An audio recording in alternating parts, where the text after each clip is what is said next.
vers les années 2030 à peu près, il y aura une chute brutale de la population d'à peu près les 2/3.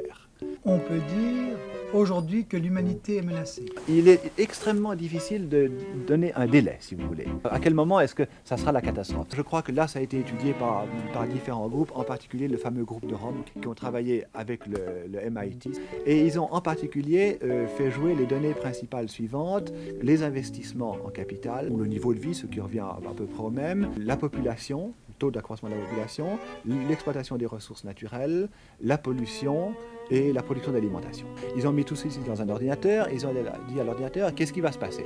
L'ordinateur a montré que si tout continue de la même façon, vers les années 2030 à peu près, approximativement, donc dans 50-60 ans, il y aura une chute brutale de la population d'à peu près les 2/3. Ils ont dit à l'ordinateur, alors qu'est-ce que tu veux qu'on fasse pour qu'en l'an 2000 on soit stabilisé?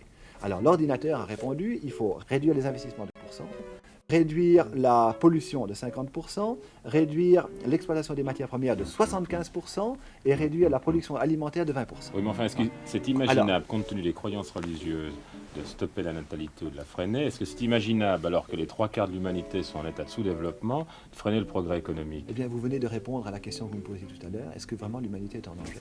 Alors, vous voyez, on trouve une solution, n'est-ce pas? Et vous dites vous-même, la solution est impossible à appliquer. Ben voilà le danger.